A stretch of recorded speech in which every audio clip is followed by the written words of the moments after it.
പാട്ടുപാടാനായി പോയ 17-കാരിയും അവൾക്കൊപ്പം ഉണ്ടായിരുന്ന 14 വയസ്സുകാരൻ സഹോദരനും ഓടിക്കൊണ്ടിരുന്ന പഴയൊരു ഫിയറ്റ് കാറിനുള്ളിൽ ക്രൂരമായി ആക്രമിക്കപ്പെടുകയും പിന്നീട് കൊല്ലപ്പെടുകയും ചെയ്ത രാത്രി ഈ രാജ്യം മുഴുവനും ആ മക്കളുടെ മടങ്ങിവരവിനായി ഉള്ളുരുകി പ്രാർത്ഥിച്ചിരിക്കും. ധീരമായ ചെറുത്തുനിൽപ്പിനൊടുക്കവും അവർ നേരിട്ട ക്രൂരതകൾ കേട്ട് നടുങ്ങി മക്കളെ പുറത്തെങ്ങും വിടാതെ നെഞ്ചോട് ചേർത്ത് പിടിച്ചിരിക്കും.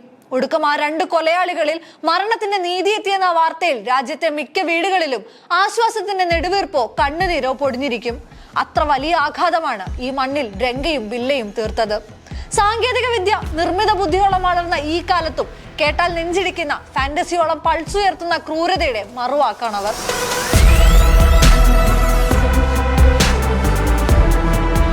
1978 ഓഗസ്റ്റ് 25 മഴ അസ്സലായി പെയ്തുകൊണ്ടിരുന്ന ഒരു ശനിയാഴ്ച രാത്രി 10:15 പോലീസ് സ്റ്റേഷനിൽ മുഴങ്ങിയ ഒരു ഫോൺ കോളിലാണ് രാജ്യത്തെ നടുക്കിയ കുറ്റാന്വേഷണത്തിന്റെ തുടക്കം.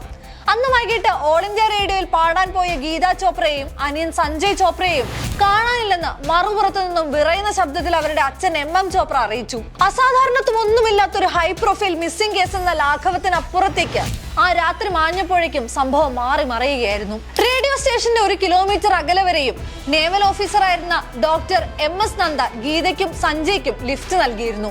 ബാക്കി വന്ന 1 കിലോമീറ്റർ അകലത്തിലാണ് ആ കുഞ്ഞുങ്ങൾക്ക് ജീവിതം കൈവിട്ടത്. അവർ റേഡിയോ സ്റ്റേഷനിൽ എത്തിയതുമില്ല. ഗീത ചോപ്രയുടെ മധുരമുള്ള ശബ്ദം ലോകം പിന്നെ കേട്ടുമില്ല. പാട്ട് കേൾക്കാൻ റേഡിയോ ട്യൂൺ ചെയ്ത് കാത്തിരുന്ന മിസ്റ്റർ ആൻഡ് മിസസ് ചോപ്ര കേട്ടത് മറ്റാരുടെയോ ശബ്ദം. അതെന്തെങ്കിലും സാങ്കേതിക പ്രശ്നമായിരിക്കുമെന്നാണ് മക്കളെ തിരികെ വിളിക്കാൻ സ്റ്റേഷന് മുന്നിൽ എത്തുന്നതുവരെ മദൻ മോഹൻ ചോപ്ര കരുതിയത്.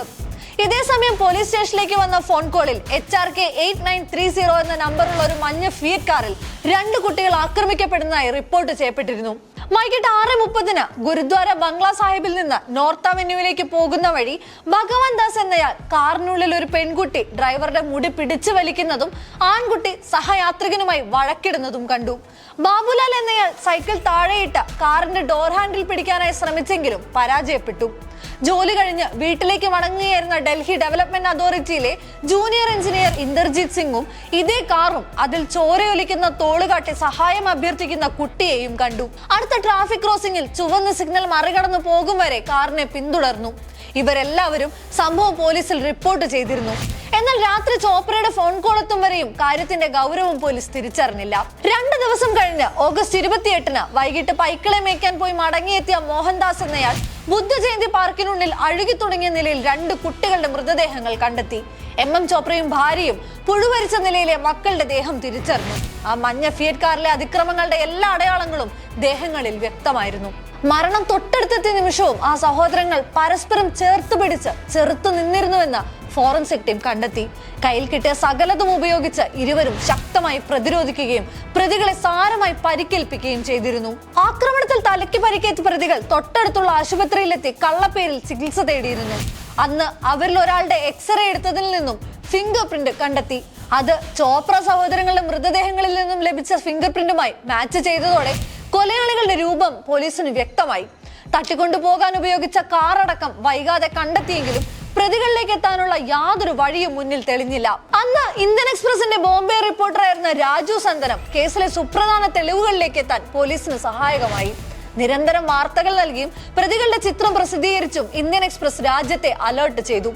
അടിയന്തരാവസ്ഥയ്ക്ക് ശേഷം മൊറാർജി ദേശായി അധികാരത്തിലെത്തിയ കാലത്താണ് സംഭവം നടന്നത് എന്നതുകൊണ്ട് തന്നെ ശക്തമായ രാഷ്ട്രീയ സ്വാധീനം കേസിലുണ്ടായിരുന്നു. പാർലമെന്റിൽ പ്രതിപക്ഷം വലിയ കോലാഹലങ്ങൾ ഉണ്ടാക്കി. പ്രധാനമന്ത്രി രാജിവെക്കണമെന്ന ആവശ്യം ശക്തമായി. നിരവധി വിദ്യാർത്ഥി സംഘടനകൾ ചോപ്ര സഹോദരങ്ങൾക്ക് നീതി ഉറപ്പാക്കണമെന്ന ആവശ്യവുമായി തെരുവിലിറങ്ങി. ദിവസങ്ങൾ കടന്നുപോയി. 1978 സെപ്റ്റംബർ 8 രാത്രി 8 മണി ആഗ്രയിൽ നിന്നും ഡൽഹിയിലേക്ക് പോവുകയായിരുന്ന കാൽക്ക മെയിലിൽ ജമുന ബ്രിഡ്ജിൽ നിന്നും 2 പേർ ചാടിക്കയറി. അബദ്ധവശാൽ സൈനികരുടെ കോച്ചിലേക്കാണ് ഇവർ കയറി ചെന്നത്. ഇവരെ കണ്ടതും പട്ടാളക്കാർ പിടിച്ചുകെട്ടി ചോദ്യം ചെയ്തു. അതേ കോച്ചിലെ യാത്രക്കാരനായിരുന്ന ക്യാപ്റ്റൻ AV ഷെട്ടി തന്റെ കയ്യിലെ പത്രത്തിലുണ്ടായിരുന്ന 2 കൊടും കുറ്റവാളികളുടെ ചിത്രം അവരുടെ മുഖത്തേക്ക് ചേർത്ത് വെച്ച് ആ പേരുകൾ ഉറക്കെ വായിച്ചു. രംഗ എന്ന കുൽജീത് സിംഗും ബില്ല എന്ന ജസ്ബീർ സിംഗും. തൊട്ടടുത്ത ദിവസം തന്നെ അറസ്റ്റിലായ ഇരുവരെയും 1982 ജനുവരി 31 തിഹാർ ജയിലിൽ തൂക്കിലേറ്റി. മരണം കൺമുന്നിലെത്തിയപ്പോഴും ബില്ല ഒരക്ഷരം മിണ്ടിയില്ല. എന്നാൽ രംഗ ചെയ്ത തെറ്റുകളെ പഴിച്ചും ബില്ലയെ ശപിച്ചും അലമുറയിട്ടുകൊണ്ടേയിരുന്നതായി അന്നത്തെ തിഹാർ ജയിൽ സൂപ്രണ്ട് സുനിത് ഗുപ്ത പിന്നീട് വെളിപ്പെടുത്തിയിരുന്നു. ഒരു രാജ്യത്തെ മുഴുവൻ ഭയത്തിലാഴ്ത്തുക മാത്രമല്ല, ഒരു ജനതയ്ക്ക് പരസ്പരം സംശയിക്കാനും അവിശ്വസിക്കാനുമുള്ള ഹേതു ആവുകയാണ് രംഗയും ബില്ലയും ചെയ്തത്. കേസിനെ ആധാരമാക്കി നിരവധി സിനിമകളും സാഹിത്യ സൃഷ്ടികളും ഇക്കാലത്തിനിടയിൽ പുറത്തിറങ്ങിയിട്ടുണ്ട്. അതിലേറ്റവും ഒടുവിലത്തെ ആവിഷ്കാരമാണ് റാഖ്. പത്താം ലോകിന് ശേഷം പ്രോസിത് റോയും ഒപ്പം അനുഷ നന്ദകുമാർ, സന്ദീപ് സാഗി എന്നിവരും ചേർന്ന് സംവിധാനം ചെയ്ത 8 എപ്പിസോഡുകളുള്ള സീരീസ് ആമസോൺ പ്രൈമിൽ ലോകവ്യാപകമായി ഏറ്റവും കൂടുതൽ കാഴ്ചക്കാരെ നേടിയ ഇംഗ്ലീഷേതര സീരീസായി മാറിയിരിക്കുകയാണ്. കഥ എന്തെന്നറിഞ്ഞും കാഴ്ചക്കാരെ ആകാംക്ഷയുടെ മുൾമുനയിൽ നിർത്താനാകുന്നിടത്താണ് റാഖിന്റെ രസതന്ത്രം ത്രില്ലിംഗ് ആവുന്നത്. അടിയന്തരാവസ്ഥ കാലത്തെ നയങ്ങൾ താഴേക്കിടയിലെ ഒരു കൂട്ടം മനുഷ്യരിലുണ്ടാക്കിയ അരക്ഷിതത്വത്തിലേക്ക് കൂടിയാണ് റാഖ് കാണികളെ ക്ഷണിക്കുന്നത്.